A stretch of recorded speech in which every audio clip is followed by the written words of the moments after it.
Peace, peace, peace, family. This is Maurice with Friends of the Congo. We have Akili Mali, Choma Choma, with us from live from Goma. At least he was with us a second ago. I'm sure he'll come back on. We brought Akili Mali on to give us an update of what's unfolding on the ground in and around Goma, particularly the latest acquisition on the part of the Rwandan soldiers and its M23 militia. Akili Mali. Good evening, Brother Maurice, and good afternoon there at your time. Yes, here in Washington. So, Akili Mali, news reports, press statements from the Congolese government. We've been getting a number of calls from the ground and just urgent calls. Share with us what's unfolding. What has unfolded in the last 24 to 48 hours? Yes, we have to begin by yesterday, because yesterday the M23 took the area of Minova and Bweremana. Bweremana is an important area because it was the latest area in Masisi territory with a border with South Kivu, which were under control of the Congolese army. And yesterday, Minova also were took, and this is making the situation to be very difficult on the ground. And as bad news is not coming itself, Congolese are saying that today, this morning, the M23 went forward and took the area of Buzi, and took the area of Buzi, the area of Kiroche, and all those area, and took another part of the national road number 2, which went until the South Kivu. It's a signature of the presence of Rwanda troop and the M23 in the South Kivu, because for these 3 years, the M23, we can say now 4 years, the M23 were only in North Kivu province, and its expansion to South Kivu province right now is one of the difficult things. And you have to know that so many people, when they were a fight between the FARDC and the M23 in so many areas, when the road of Goma, because Goma were already surrounded, people could not took the road of Goma, so many people went to areas like Bweremana and Minova. So right now, those people are flying and are in a bad situation. There are some which have the possibility to take some boat in wood, some small boat using for fishing, for small fishing, to reach Goma, to reach the area of Nzulo and others, to get areas of Lac Vert and others, Kituku. But as you can imagine, there is no a lot of transport and of materials like boat to help those people. And even people which are going, there are also other people which went until around 30 kilometers from there, which is in the area of Nyabibwe, and they are going in the South Kivu, and there is no any help even from the government, even from NGOs, and other humanitarian actors here on the ground. Also, for people here in Goma, they came with no food, with nothing with them, and some of them lost some families member, because when the fight begin, they have only to fly and to save their own life before thinking. And when they reach Goma, they are asking, what about my mother, my child, and whatever.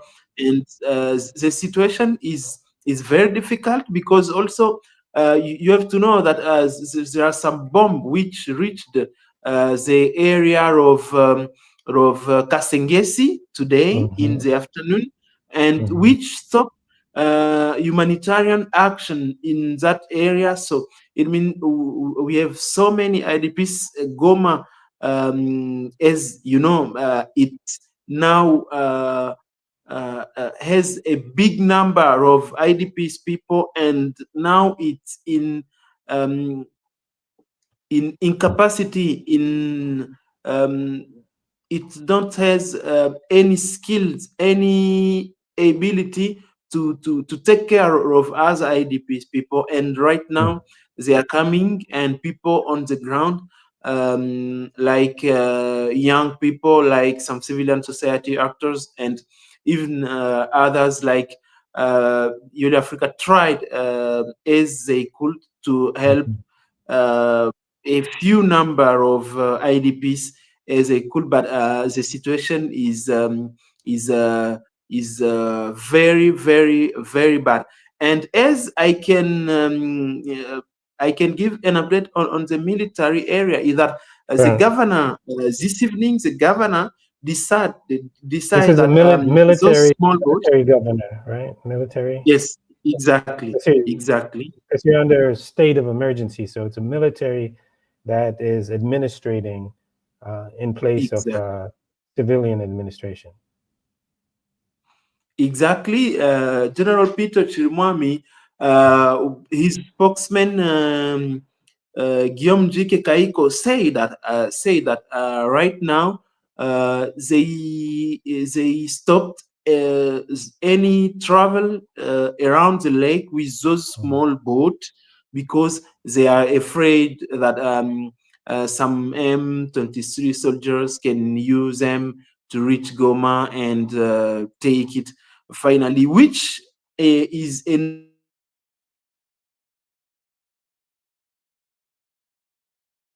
We may have lost Akili Mali for a second there.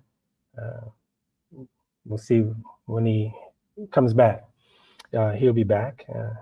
As we know, the connection is intermittent. It's not the strongest, but we'll have him back. And Akili Mali was sharing with us the latest advances of the Rwandan military and its M23 militia in the Congo. And that bears, it's worth saying again, the advances of the Rwandan military and its M23 militia in Eastern Congo. And Akili Mali was sharing with us what's unfolding as it relates to the Congolese military and the measures that they're taking. Continue, Akili Mali, please. thank you so much for the network. I was saying that the government, the military governor, decide to stop the boat, and as you can imagine, there are so many people which are in need to fly to go out of that area and to go in a big town like Goma, where they can try to get some support from families members, and even to save their own life from the war and from the fighting which are happening right now in the South Kivu. But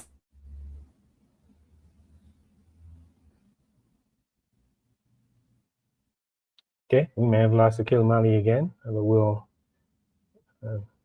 just keep rolling. He'll be in and out.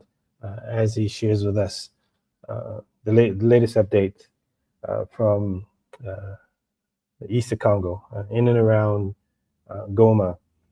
We work with a number of organizations on the ground and in the displacement camps in around Goma, and particularly in Bulengo.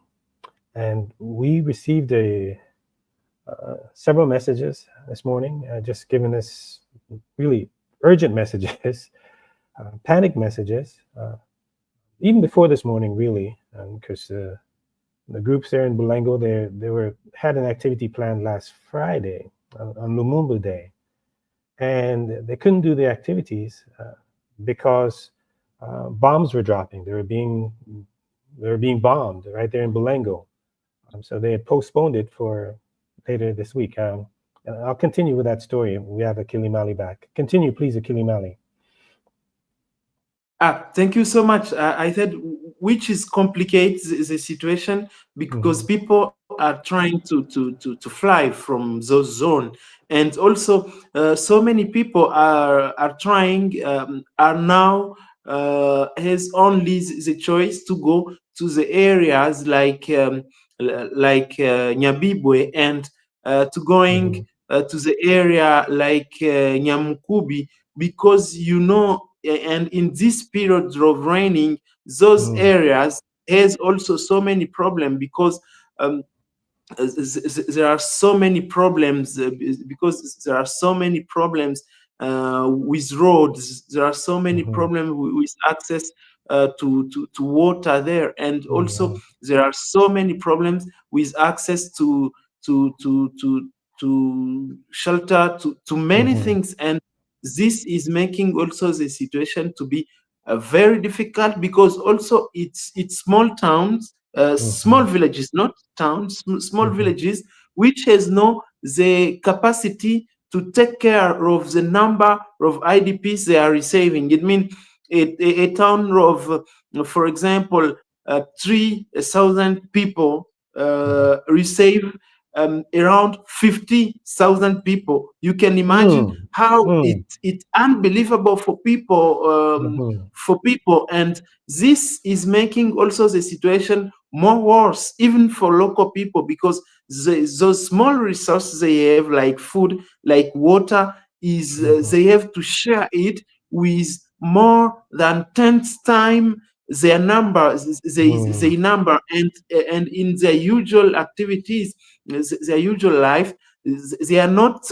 in the capacity to respond to 100% of their own need, and you ask to a fragile community like that to take care of 15 times its number. This is making the situation also to be very, very difficult.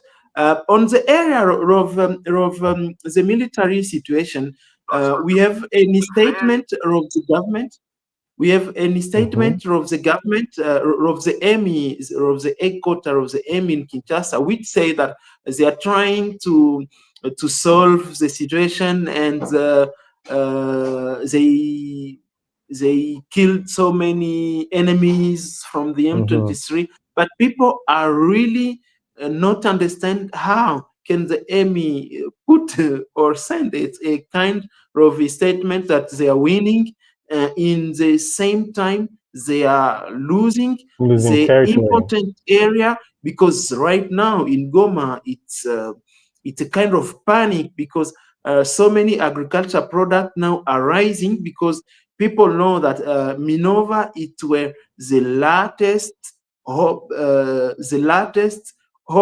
land of hope for providing food to Goma. And right now, people really don't know what will happen for the next, and which way will the people of Goma, which is around 2 million, and with IDPs people, which is around 3 million, and with this number, which is increasing, it means more than 5 million of people will staying in the town when where they have a source of their electricity, of the energy, which is cut, where they have You no said access the to energy food. is cut, the electricity is cut. Can you? There are a few things I'd like for you to just break down in very basic terms for people who are listening. Based on what you share, just explain the importance of Minova to Goma again for people so they understand, especially in the context of what appears to be like this strategic effort on the part of the Rwandan military and its M23 militia to basically cut off everything to Goma, basically starve out Goma. That's what it's looking like. In 2012, right, the Rwandan military and the M23 militia, they occupied Goma, right? They occupied Goma, they took Goma. But what they appear to be doing now is to starve out Goma, to cut off the infrastructure, the connection that Goma. Because explain what Goma is and how the M23 would be able to cut Goma off from food, from electricity, from movement, where the people are trapped between the Lake Kivu and Rwanda. Can you explain that a little bit so people can get a sense of what appears to be strategy on the part of the Rwandan military and its M23 militia, basically to starve out Goma? Exactly. Yes, about that, you have to know that Goma, it's surrounded right now with the M23.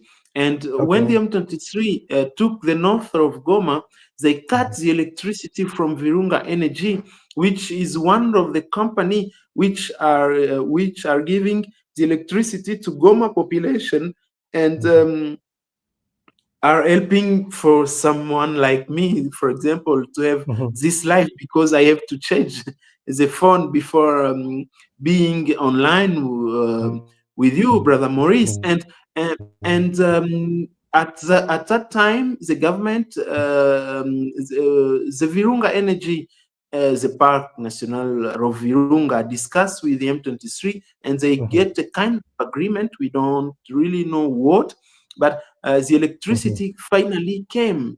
But the problem right now is when they occupied, because in the east of Goma, in the east you have Rwanda, Rwanda, which is the country of Rwanda, which is supporting the M23. In the north, you have also the M23 in the area of Kibumba at 25 kilometers from Goma. Okay. You have also in the west, you have the area of Sake, and at around 6 kilometers from Sake, you have also the M23. So it means the M23 occupied all the land, all road which are connected the Congo to Let's Goma. take it step by step. In the east is Rwanda, right? Yes, when we talk exactly. about Goma. In the north, the Yes. Rwandan soldiers and its M23 militia, they've cut off the routes. Exactly. And Exactly. then in the west, the Rwandan soldiers and the M23 militia have cut off the west. So what about the south? Exactly. What's to the south? Let the people. The What south, is the south? the south is the Lake Kivu, and when we are reaching the Lake Kivu, it means when the M23 cut all those roads, stops any movement in those roads. Finally, the resilient habit of population in Goma and in North Kivu and in South Kivu globally use a way to develop a kind of displacement of people and of agriculture products, and they use the town of Minova to use it, because you have to know that the area, you have to know that the area of Minova, we last time we recorded a number of people which died because the road from Minova to Goma were closed, and they have the only way to use the lake and to join to join only by the surf. And by using the surf, they put it they put it. But right now, as the government is saying, right now the road is closed. And when a road is closed, it means the situation is very, very, very bad right now. And when finally they decide, population, it means population decide to use the lake by crossing Minova, and finally they reach Goma by the lake. Now the M23 is taking Minova, and people really don't know what will really happen and what will So, be the solution for this Achille, situation. Because yes, what you're sharing with us, Goma is not occupied by the M23 and the Rwandan military, but for all intents and purposes, Goma is trapped, right? In the east, exactly, Rwanda; north, occupation; west, occupation; south, the only place they have left to go is into the lake, right? exactly. So And so you now, have people who are trapped, right? And continue. yes, now it means more than 5 million of people right now are trapped by the M23 and Rwanda.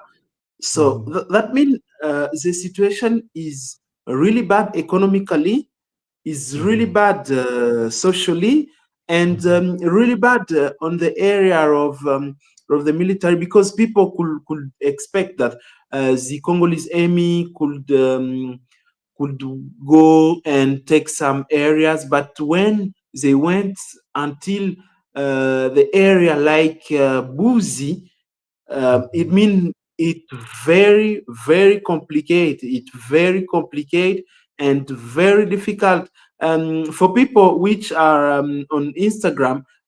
We shared a picture which show how Buzi, it's near to the area of Nzulo. It's around 2 kilometers. It's around 2 kilometers by using the lake. It means when they take an area like that, it means Goma can be attacked anytime, but they don't want it. It means people are really suffering. People are really suffering, and people are really in need of solution, which the government is not providing. And people, so many people are losing their hope to see this conflict end up uh, in good way without so many killings, because when the M23 is taking more land, it means when they will negotiate, or when it will be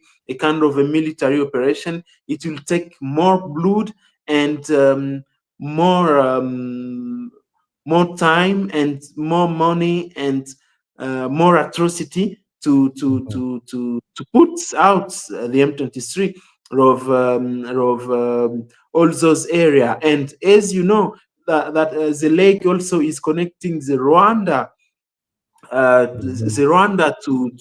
to Congo. When they control a part of the lake, it means they can have a military support from weapon, military materials, and even troops will not cross by Bunagana and using a far road. They can only cross the lake and reach areas like Bulenga or Kitagoma, and finally reach the area which can be Sake, and finally Goma. It's But it's a it kind seems like it seems that we don't. Achille Mali, it seems Achille Mali that they don't even have to do that. Based on, if you're following the developments, and they're asphyxiating Goma, imposing a sort of psychosis, terrorizing the population, because they're still dropping bombs. Depending on which displacement camp you're in, you have to be concerned about bombs being dropped. And when people know that they're surrounded by a hostile force, then there's lack of food, lack of shelter, lack of water, lack of space, just lack of everything, being surrounded, being terrorized. Uh, that's really that's a form of a crime against humanity that's being committed by a state, the Rwandan state, based on the condition that they're putting the people of Goma in as a result of their occupation of territories around Goma. And so, what's the response? I saw the response from the government spokesperson, Patrick Muyaya. He said they're unleashing a five-front offensive against the Rwandan occupation of their country. Economic, military, diplomatic, legal. He's saying, are the people in Goma seeing any of that five-pronged offensive coming from Kinshasa? Last weekend, the movement of some young people organized a demonstration to ask to the government and to President Tshisekedi to solve this problem and to see how he can solve this problem, because the humanitarian situation is going worse, and the M23, so many people right now in Goma and in Congo are afraid about the plan of balkanization, because right now when they are not taking the town like Goma, but it's only to terrorize it, it means is a big problem. But you have to know that so many of them were arrested by the government policemen and the army of Kinshasa, because they were demonstrating against the passivity from actors locally, the passivity of the government to solve this situation and to solve this problem. But right now, the situation it's still the same, and people are still waiting, because there is a popular word which right now is on so many social media and so many statutes. It is a la moindre escarmouche, as the president said, and they say uh, in English. In English, I don't know which really word I can use, but people are saying that as he said, a la moindre escarmouche, there are so many escarmouche right now, and Yeah, it's not only basically what he's escarmouche; saying, it's a rain of escarmouche. right? He's basically President Tshisekedi infamously now stated during the presidential campaign, that at the least occupation of territory, the least intervention on the part of Rwanda and the Congo, if it's just a scratch, if it's a touch of Congo, that he's going to unleash, this enormous force against the Rwandan government. He said he was even going to go to both chambers of parliament and get their permission to declare war against Rwanda. Exactly. And so the people in Goma now are saying, well, we're surrounded. They've occupied territory even larger than Rwanda itself. Where is the President Escarmouche? What about your declaration that the least bit of territory that's captured by Rwanda, that you would respond in kind? So they're basically calling him on his declaration, calling him out. Exactly. They are calling him to his negotiation, and also there is so many people which are very critic against the government, because also the help to the IDPs people is not even at all organized. The small help is coming from NGOs and also from other civilian society actors and some autochthon movement and organization. But there is no a kind of help which is organized to help to help the population, and this is making also the population to be really in a hurry against the government and against against the President Tshisekedi. And also there are others which are saying that Minova were the government lost Minova because from some actors of the government, because we didn't change the constitution. It means that it's a constitution, it's a actual constitution, which is a kind of funny things to say how sad the situation is. And also there are a kind of video which is coming from a national inspector of finance, which said, like he said that in US that the war is at 2,000 kilometers from Goma, from Kinshasa, and from main city. So dear investigator, dear economic, dear businessman, don't be worried to come here in Congo and doing your business. The Congo is safe. The war is very, very far. We lost Akili Mali again for a little bit. Just to, oh, you're back. Yes, go ahead. You're telling the story about the image that the Congolese government is trying to exactly, and I don't know if you can get. No, go ahead. I can hear you. Can you hear me? Yes. Okay. That's great. He said that the war is very far from the country, and people ask to themselves if the country is only Kinshasa from his view, and others area. So the situation is very difficult for people right now economically, to try for families to try to solve the situation, to try to help others families member, because this is the first help people are getting, IDPs are getting, is when they are coming in a town and they have a family member to get the support from them. And the second one is from IDPs themselves, which are helping each other with skills, with ability, with things. And the last one is from NGOs and other or other structure and projects and actors which are organized themselves to try to help a number of people which are in displacement. This is the general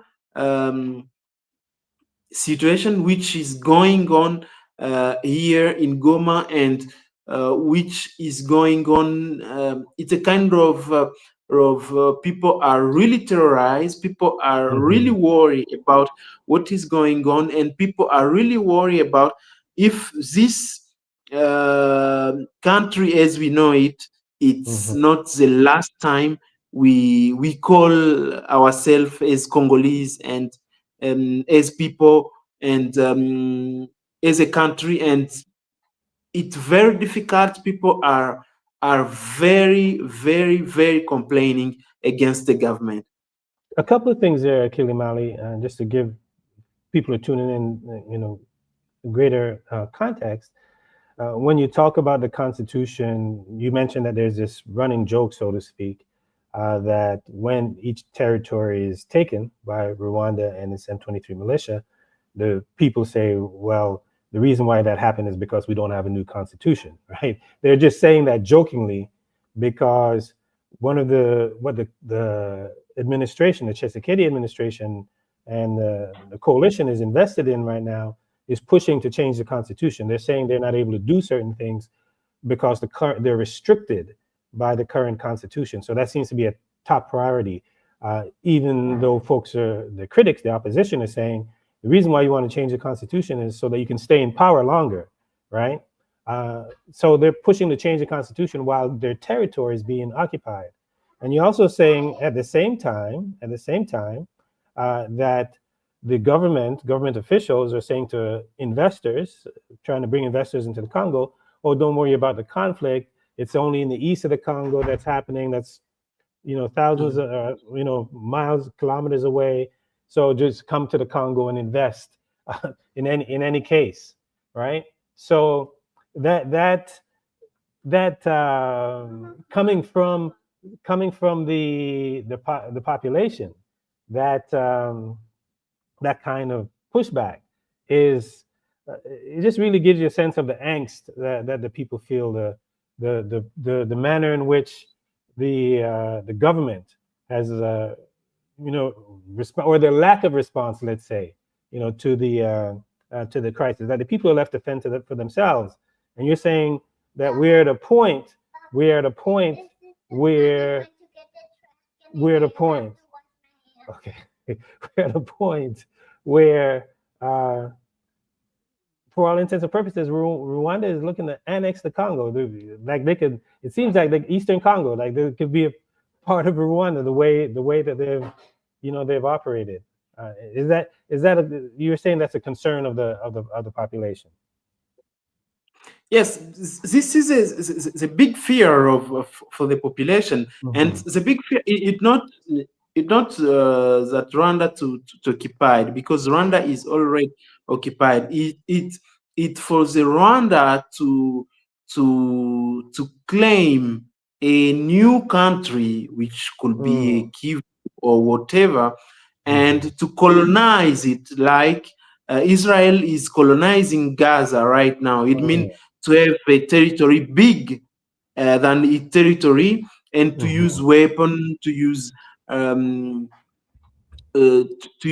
a part of that land to build, to do some projects like for the Congo, for example, to say that to use a part of some areas to take coltan, to take castery, to take gold, to take mines, and to develop a kind of industry in Rwanda, while in Congo or that country, we don't know which name its owner, which is Rwanda, will give to it. It means for the population to be more killed, persecuted,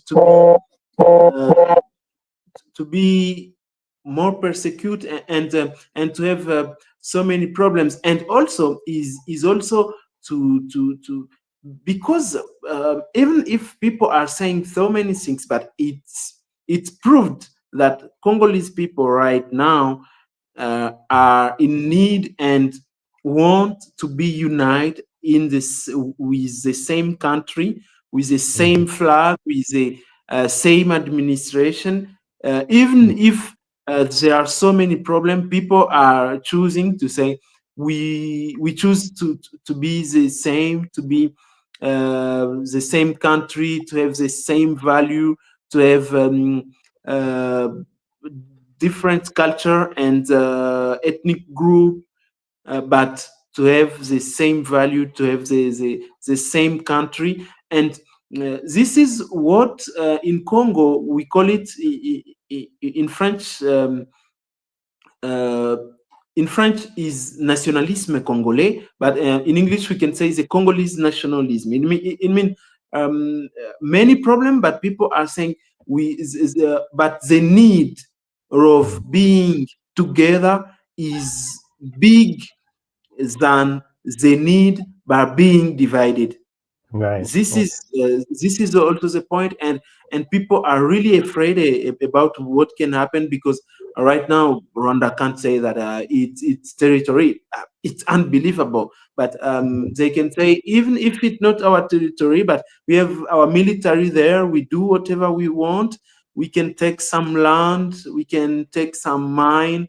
We can take some industry and whatever. And yeah, Akili Mali, Paul Kagame, the president of Rwanda, has already made the argument that the borders that were drawn separating Rwanda from Congo were colonial borders. That prior to colonialism, Rwanda, quote unquote, had the Eastern Congo.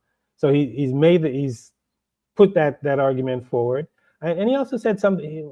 Kagame has responded to diplomats and to the media, and there's a quote that he made that I found quite interesting, because When folks said that they're Rwandan soldiers that are in the Congo, occupying Congo, the United Nations latest group of experts report said there are 4,000, an estimated 4,000 soldiers, and they're really more Rwandan soldiers than there are M23 militia, right?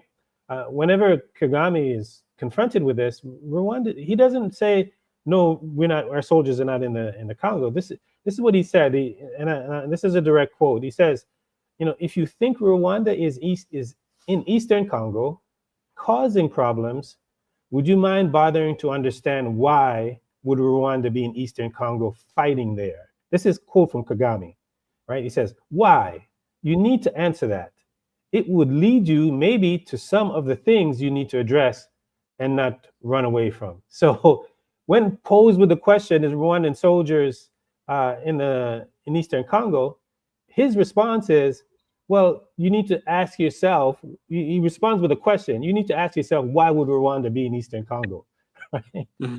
So make no mistake about this. This is a violation of international law. He's occupying Paul Kagame, backed by the United States, backed by the European Union, backed by the United Kingdom, protected by France. Right now, from reading reports, that France is the main protector of Rwanda right now, in terms of sanctions, in terms of blocking sanctions that may be imposed on them, in terms of, swaying the European Union to continue to finance Rwanda.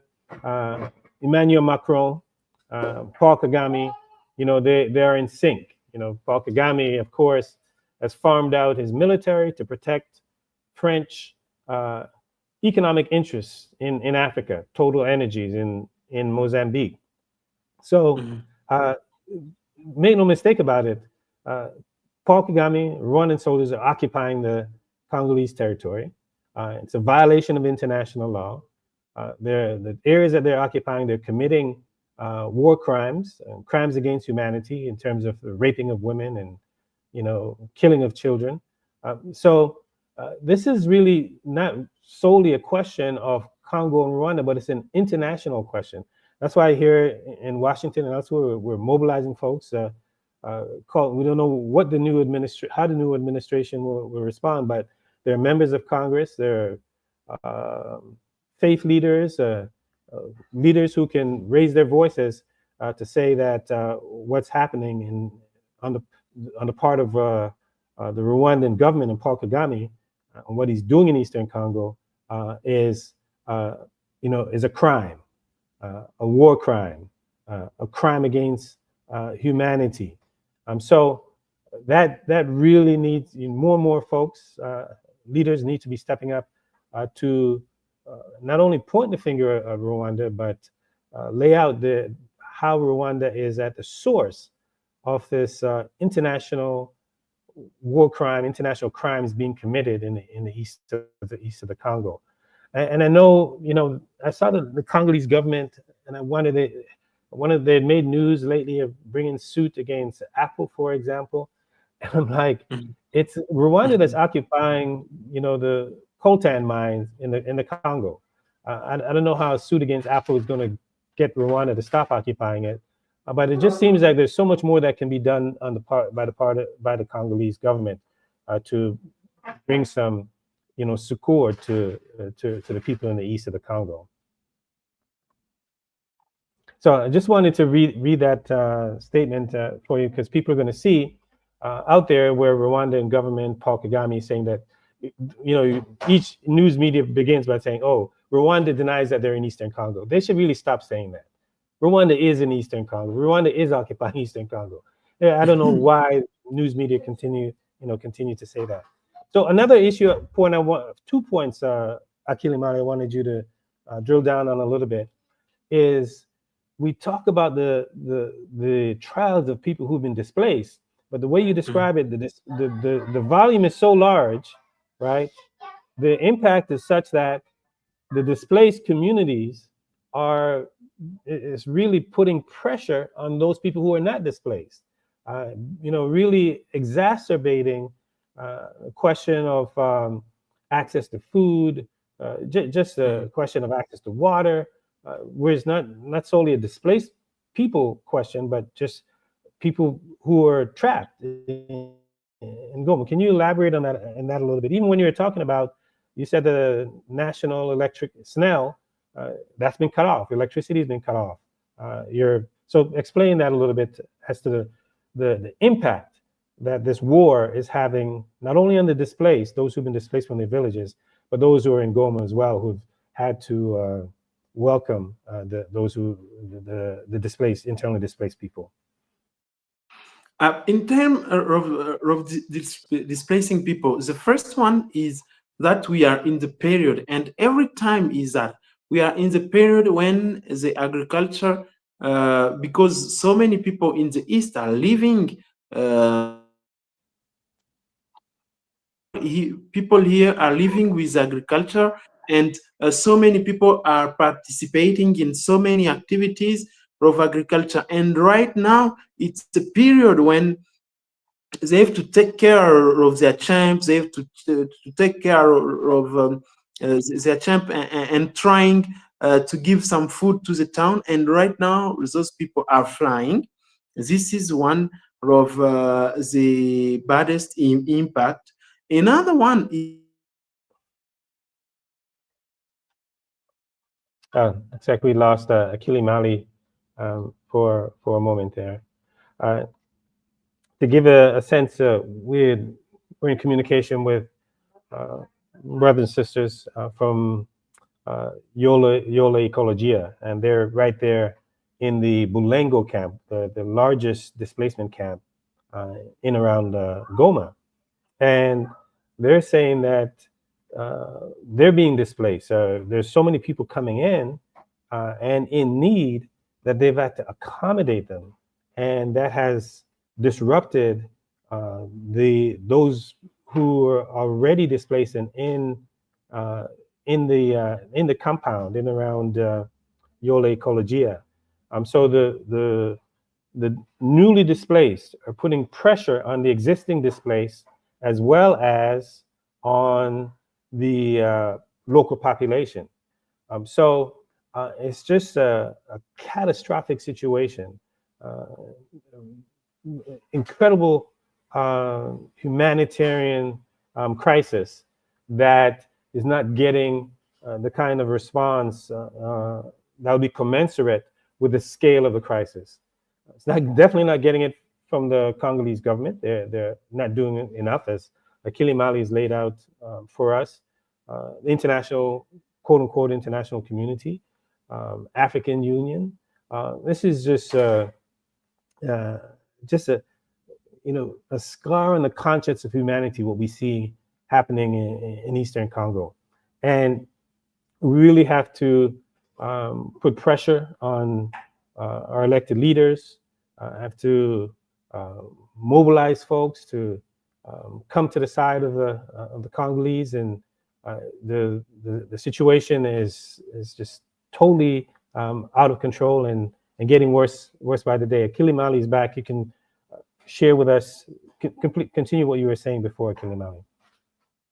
Yes, is that the situation is very bad on the economic area, because also there are so many companies which were working by transforming agriculture products, for example, and they are living in some villages and they are trying to transform locally, and they are giving job and they are giving opportunities. So it means on agriculture, for example, we have no one to take care, like to cultivate the champ. It means we will not have food,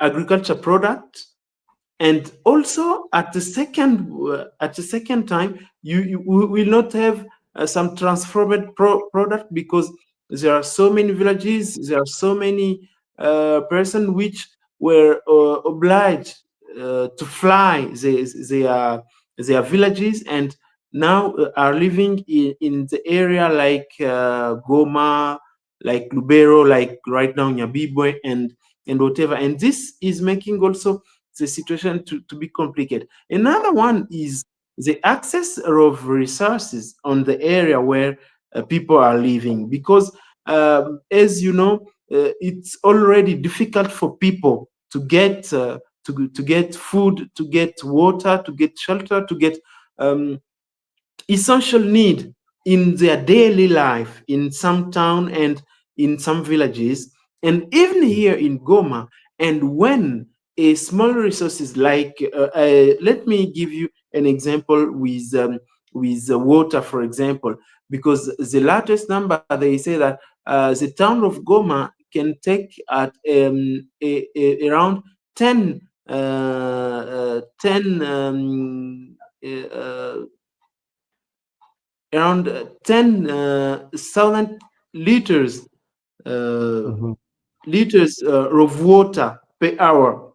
But Mm-hmm. right now, and the capacity of the national company of water Mm-hmm. was at around uh, four, only 400 possibility. It means the capacity of the government were on providing water before the war in Goma. It's Mm-hmm. officially at around 40% of the need. And right now, you have more than 5 million of people in the Mm-hmm. same town which are in need of water. It means right now the number of water is increasing. The number of We may have lost Akili Mali again. He was sharing with us the impact that the war is having on the infrastructure. He talked about electricity, impact that it's had on the lack of electricity. Talked about food, impact that it's had on lack of food, uh, water. So the basic needs of the people are not being met because of this war. Now, let's be clear, right? To talk about the war in the Congo, to talk about the humanitarian crisis in the Congo without talking about Paul Kagame and Rwanda's role in perpetuating and exacerbating the crisis and in driving the crisis would be like we're talking about the genocide in Palestine without talking about Netanyahu or without talking about Israel. And there's just far too many conversations that occur where people don't even know that Rwanda is occupying the Congo. 4,000 soldiers, according to the United Nations. Rwanda is directing, orchestrating a militia group in the Congo. Uh, so, what we see unfolding in the east of Congo right now, right, is a product in large part of a Rwanda's over 3 decade war of aggression and plunder against the Congolese people. So we cannot talk about the conflict in the Congo without talking about Paul Kagame and the complicity of the Rwandan government. It would be like you're talking about the genocide against the Palestinians without mentioning Netanyahu, without mentioning Israel, right? That's the corollary that we see in the Congo. So no, don't visit Rwanda. NBA should not be supporting the Rwandan government. The Arsenal football team should not be supporting the Rwandan government with their visit Rwanda on their jerseys. Uh, so the musicians and the artists and all that go to Rwanda and act as if things are normal. No, they shouldn't be going. Kendrick Lamar, no, you shouldn't be going to Rwanda to perform. Dave Chappelle, no, you shouldn't be going to Rwanda to perform. And those are just a few of the recent ones. There's so many more. So the disastrous situation that we see in the east of the Congo is being driven. What we see, Minova is occupied because of Rwandan soldiers. Goma is surrounded because of Rwandan soldiers, and the militia that it's directing, so-called M23 in Eastern Congo. So we need to really step up, call on our leaders to hold Paul Kagame accountable. Those young Africans who are saying that he's a model of leadership. A model of leadership doesn't have one African leader occupying another African territory. A model of leadership doesn't have one African leader plundering its neighbors' resources. A model of leadership doesn't farm out its African soldiers to European companies, as Rwandan soldiers have been farmed out to Total Energies to protect their economic interests in Mozambique. So those of us who call ourselves Pan-Africanists, those of us who are calling for Africa moving forward, that can't happen if we're not holding to account leaders like Paul Kagame. And we can't leave out Yoweri Museveni in Uganda as well, because Uganda is a part of this as well. They have continued a 30-year, almost 30-year war of aggression and plunder against the Congolese people, and a war of aggression and plunder that could not be maintained or even initiated without the backing of the West, the United States, the United Kingdom, European Union. And right now, folks are saying that Emmanuel Macron of France is one of the major protectors of Kagame, so that he's not sanctioned, so that he's not held to account, so that critical mineral deals can be established between Rwanda and the European Union. So let's go to freecongo.org. We have actions there that people can take that in alignment with holding Rwanda accountable, Paul Kagame accountable. We encourage you to go to freecongo.org. Encourage you to continue this to share and spread the word. And people often ask us, tell us what's unfolding in Congo, what's unfolding, and people who understand what's unfolding in Palestine. And again, I'll say, we cannot talk about the conflict in the Congo without talking about the implication of Paul Kagame and the Rwandan government. That'd be like talking about the genocide in Gaza without mentioning Netanyahu or without mentioning the state of Israel. That's the situation that we see in the Congo right now. That's the dire situation we see in East country. So go to freecongo.org. A lot of action there for you to take in order to be in solidarity with our beleaguered brothers and sisters, not only in the east of the Congo, but throughout the Congo itself. All right, thank you. We lost Akili Mali. We're glad we had him on for the time that we did. He shared with you, he's speaking to us from Goma. The situation is dire there. It's a city that's, for all intents and purposes, has been asphyxiated. It's been surrounded. It hasn't been occupied like it was in 2012, but it appears that the Rwandan government is using a different strategy this time, which is to just cut off the lifelines of the people of Goma. As one person in Goma shared with us, the only place we have left to go is in the lake. So let's not let the people be driven into the lake by Rwanda. Don't visit Rwanda. Hold the Rwandan government accountable, and also call on the Congolese government to do its part, because it's not stepping up to the table to protect its citizens either. freecongo.org. Let's keep organizing, mobilizing, raising awareness. We can claim victory with our Congolese brothers and sisters for a free, liberated Congo. Thank you.